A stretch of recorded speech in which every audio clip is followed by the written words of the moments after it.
Salut les amis, bienvenue à tous sur la chaîne YouTube du Journal du Real. On se retrouve comme chaque semaine pour notre traditionnelle foire aux questions. Et bien sûr, je suis accompagné du fidèle Pablo Galgo. Comment tu vas mon cher Pablo? Bouton répété, écoute, tout va super bien, comme toujours. Content d'être là, j'ai hâte de découvrir les questions que tu as sélectionnées. Pour être honnête, je ne les ai même pas regardées, donc surprise totale pour moi. Coche épaisse blanche, et tu fais bien, parce que vous avez été nombreux cette semaine, une cinquantaine de questions environ. Certains d'entre vous nous en ont carrément posé 5 ou 6 d'un coup. Bouillant. Donc j'en ai retenu une petite dizaine, assez variées, du Real Madrid évidemment, mais aussi du perso, du croustillant. Vous voulez en savoir un peu plus sur nous, et on va jouer le jeu. Coup au but. Mais d'abord, on commence avec du sérieux, du Real Madrid. Et je te propose de démarrer avec cette question de Chatrex, qui rebondit sur une info publiée par The Sun ce jeudi. Il nous demande « Silhouette de tête qui part, peut-on se permettre de mettre plus de 100 millions d'euros sur Rodri alors qu'il revient d'une très longue blessure et qu'on n'a aucune garantie sur son niveau? C'est pas trop risqué pour le Real Madrid. » Index vert pointant vers la droite blanc, petit rappel avant de te laisser la main Pablo. Le Sun affirme que le Real Madrid préparait une offre de 100 millions d'euros pour recruter Rodri, le milieu de Manchester City. Mais très clairement, on peut le dire, c'est faux. Le Real Madrid n'a aucune intention de recruter Rodri cet été. On l'a encore confirmé ce. On enchaîne les amis, toujours avec SRG qui décidément avait pas mal de bonnes questions cette semaine. Et celle-là est très intéressante. Est-ce que Thibaut Courtois doit travailler son jeu au pied, notamment sous Xavi Alonso? Astérisque, astérisque. Très bon sujet. On sait que Xavi veut faire du Real une équipe qui repart proprement de l'arrière, un peu comme Manchester City. Et forcément, ça implique un gardien qui participe à la construction. Mais attention, tout dépend aussi du style de jeu que tu choisis d'adopter. Jusqu'à maintenant, on n'a jamais vraiment demandé à Thibaut Courtois d'être un expert du jeu au pied. Il n'a jamais été ce gardien qui va être la première rampe de lancement. On a toujours capitalisé sur ses vraies qualités, réflexes, présence aérienne, sens du placement. C'est un gardien hyper complet, un tout-terrain. Balance, mais oui, son jeu au pied, c'est clairement son point faible. On va pas se mentir, c'est un 5 sur 10. Parfois ça passe, parfois ça casse. C'est très moyen. Ça ne l'empêche pas d'être pour moi le meilleur gardien du monde, mais sur ce point précis, il y a une vraie marge de progression. Et justement, pourquoi ne pas le bosser davantage? D'abord parce que le poste de gardien est très particulier. Dans certains matchs, tu peux passer 50 minutes sans intervenir, juste à rester concentré. Et puis il y a une forme de lassitude qui peut s'installer avec les années. Travailler son jeu au pied, ça peut aussi permettre à Courtois de sortir de sa zone de confort. Marteau et clé, on le sait, Xavi Alonso va insister là-dessus. Et même si à 32 ou 33 ans, tu n'apprends pas à devenir Ederson du jour au lendemain. Courtois est un bosseur, un vrai pro. Donc s'il y a un axe à travailler, il le fera. Merci SRG, excellente question. Microphone et justement, SRG a enchaîné avec une autre question pour toi Pablo. Qu'est-ce qu'on appelle exactement un entourage? On parle souvent de clan, de garde rapprochée, mais concrètement, ça désigne qui? Silhouette de buste, très bonne question. L'entourage d'un joueur, ce n'est pas juste son agent. C'est tout un écosystème. Il y a l'agent sportif bien sûr, mais aussi l'agent d'image, le conseiller financier, l'avocat, parfois un frère, un cousin, un ami d'enfance, bref, des gens qui gravitent autour du joueur et qui ont tous, d'une manière ou d'une autre, une influence sur ses choix ou son image. Tableau avec tendance descendante, parfois, c'est sain. D'autres fois, c'est beaucoup moins sain. Tu peux avoir des entourages qui tirent un joueur vers le bas, qui lui mettent des idées en tête ou qui priorisent leurs propres intérêts avant ceux du joueur. Et dans certains cas, c'est l'entourage qui fait capoter une carrière. Et du coup, Pablo, est-ce que tu penses que les entourages sont plus toxiques aujourd'hui qu'avant, notamment au Real Madrid? Franchement, je ne peux pas juger les entourages des années 2000 ou 2010, je ne les ai pas côtoyés. Mais ce qui est certain, c'est qu'aujourd'hui, le foot est monté à la tête de beaucoup de gens. Les sommes en jeu sont folles, la médiatisation est énorme et tout le monde veut sa part du gâteau. Trophée, quand tu atteins le niveau des joueurs du Real Madrid, t'es plus dans le même monde. Ce sont des gens qui vivent dans une bulle. Et dans cette bulle, il y a ceux qui sont restés simples et ceux qui se perdent. Personne n'ose lever les deux mains en signe de célébration. Pour moi, tu prends des gars comme Valverde ou Courtois. Ce sont des joueurs simples, discrets, professionnels. Ils ne cherchent pas la lumière à tout prix, ils font leur job, point. Ce ne sont pas des stars, dans le sens bling-bling du terme. Étoile rutilante, après attention, être une méga star, comme Mbappé ou Vinicius, ça fait partie du jeu. Tu dois représenter des marques, assister à des événements, faire des campagnes pub. C'est devenu une partie intégrante du métier. Mais certains n'aiment pas ça, vraiment.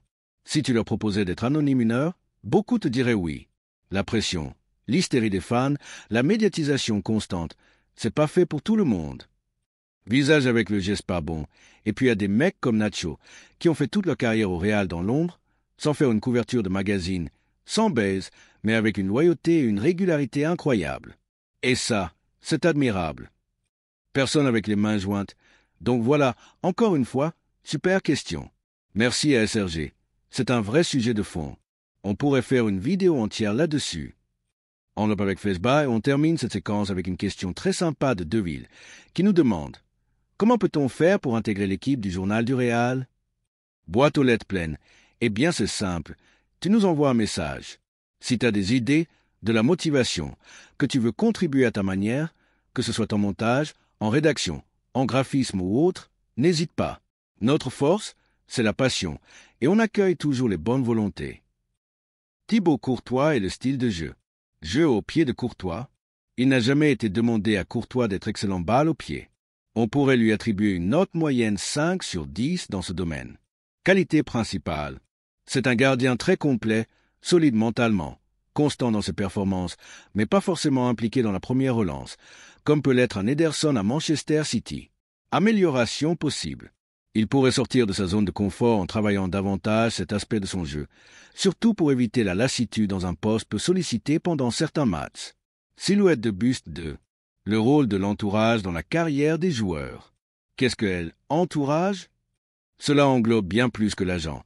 Famille, amis, conseillers financiers, avocats, photographes, etc. Ce sont toutes les personnes qui gravitent autour du joueur et influencent, ou non, sa carrière et ses choix. Toxicité croissante, pas forcément plus toxique qu'avant, mais le football moderne monte à la tête de nombreux proches ou pseudo-conseillers, surtout à haut niveau. Certains joueurs restent simples et discrets, exemple Valverde, Courtois, tandis que d'autres vivent dans une bulle médiatique ou événementielle. Star vs joueur simple. Être une star, comme Mbappé, Vinicius, implique une exposition médiatique constante, souvent liée à des obligations commerciales. Certains aiment ça, d'autres non. D'autres encore, comme Nacho, ont fait une grande carrière en restant très discrets. Journal 3. Intégrer l'équipe du Journal du Réal. Comment faire? Il faut identifier sa plus-value. Plume à l'écrit, aisance à l'oral, compétences techniques, graphisme, vidéo, photographie. Ensuite, il faut savoir bien présenter son profil. Une équipe ouverte. Le JDR est toujours à la recherche de talents. Il suffit de contacter Pablo via les réseaux ou par mail. L'anecdote de Tanguy. Exemple de recrutement dans un cadre informel. Appel depuis une pool party. Preuve que la personnalité et la motivation comptent autant que le contexte. Cravate 4. Ancelotti, entraîneur sans idée. Critique reçue. SRG questionne l'absence d'animation offensive claire chez Ancelotti malgré les titres. Réponse. L'essentiel au Real Madrid, c'est de gagner, pas de proposer du beau jeu façon Barça. Le jeu est parfois pragmatique, mais le collectif est soudé. Bilan très positif. Ancelotti a su bâtir un groupe efficace et complémentaire. Les campagnes 21/22 et 23/24, avec très peu de défaites et des épopées marquantes en Ligue des Champions, restent gravées. Chapeau de cérémonie de remise des diplômes 5. Parcours personnel, fac. Hydra pose la question du parcours scolaire des membres. Une partie des intervenants choisit de ne pas tout dévoiler, mais on comprend que ce sont des profils passionnés, parfois autodidactes ou issus de formations journalistiques ou littéraires. Forcément, on connaît ton parcours au Real Madrid. Mais avant ça, tu faisais quoi exactement? Alors, avant Madrid, j'ai fait une licence d'histoire, puis un master en communication et journalisme sportif que j'ai poursuivi directement à Madrid d'ailleurs. Donc, dès le début de mon master, j'étais déjà là-bas. Ah ouais, même les premières années t'étais déjà en Espagne. Ok, bon, moi les amis, pour vous raconter un peu mon parcours aussi, j'ai également commencé par une licence d'histoire comme Pablo, donc petit point commun. Ensuite, j'ai fait une année de césure. Une année qui a tout changé parce que c'est là que j'ai découvert le monde de la radio. J'ai bossé dans une radio associative qui s'appelait Radio Tout Temps. Je les salue d'ailleurs s'ils nous écoutent. C'était une radio généraliste, hyper formatrice. Quand je suis arrivé, je connaissais absolument rien. Ni l'animation, ni la technique, ni les interviews, ni même l'écriture de chroniques. Parler dans un micro, ça s'apprend. On nous a donné 3 semaines de mini-formation et ensuite, on était lâchés dans le grand bain. On faisait du direct tous les jours, du mardi au vendredi, pendant 1h30, avec du contenu original, des invités, des interviews, des chroniques. J'avais même ma propre pastille, billet d'humeur. J'adorais ça. On était une petite équipe d'une dizaine de jeunes journalistes en herbe et franchement, c'était génial. Donc si certains d'entre vous veulent se lancer dans le journalisme, je vous recommande à fond ce genre d'expérience en radio associative. On avait quoi 1000 auditeurs? C'était pas énorme, mais c'est le début d'un vrai parcours. C'était en 2021 à 2022, et après ça, j'ai intégré une école de journalisme à Paris.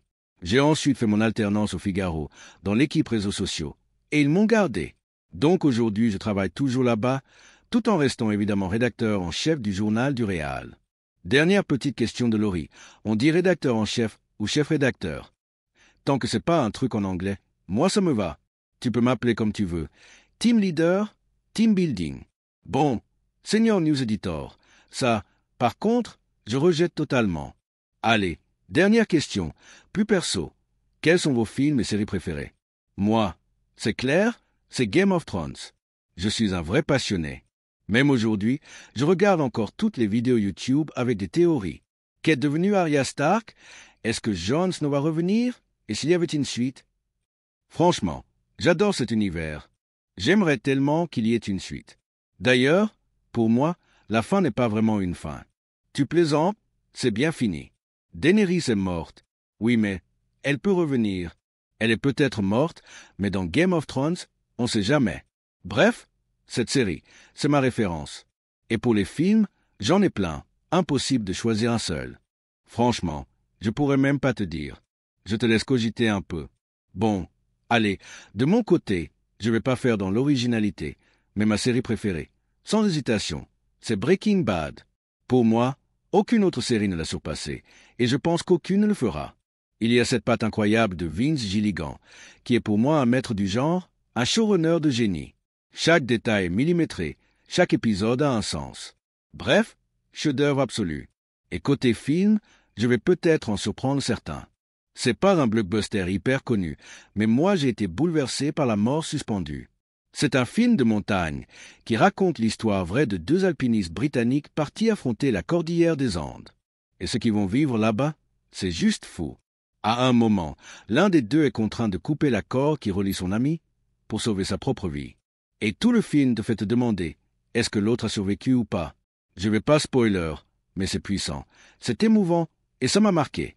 Je l'ai revu plusieurs fois. Et toi, tu me parlais de Godfees? Attends, God de Scorsese? Non, je connais pas, je te jure. Les Affranchis non plus? Non plus. Je suis pas un grand cinéphile, j'avoue. Mais tiens, si je devais recommander un film récent, j'en ai un. Je suis allé voir celui sur la Formule 1. Et franchement, j'ai été bluffé. Les scènes de course sont d'une beauté visuelle. Les angles de caméra, c'est du jamais vu. Bon, le scénario part un peu dans tous les sens parfois. C'est du Hollywood pur jus, mais c'est hyper divertissant. Brad Pitt est au top, et Javier Bardem en patron d'écurie, il est juste impeccable. Toi, t'es plutôt Scorsese, non? Tous ces films, t'accroches à fond. Et Tarantino aussi. Direct Y va quand un de ses films sort. Je comprends. C'est une autre école, mais c'est du grand cinéma. Et pour les séries, t'as cité Game of Thrones et Breaking Bad aussi. Classique, mais toujours aussi efficace. Bon allez, je pense qu'on a fait le tour de vos questions. Et on n'avait pas d'autres dans la sélection du jour, mais promis, on refera une fac très vite, probablement jeudi prochain. Merci Pablo d'avoir joué le jeu. C'était un plaisir comme toujours. Les amis, on se retrouve très vite ici sur la chaîne. D'ici là, prenez soin de vous, et comme d'hab, portez-vous bien. Salut tout le monde, ciao, Sigmund dis au revoir. Souhaites-tu que je transforme ce passage en script prêt pour tournage avec indication tonale ou visuelle?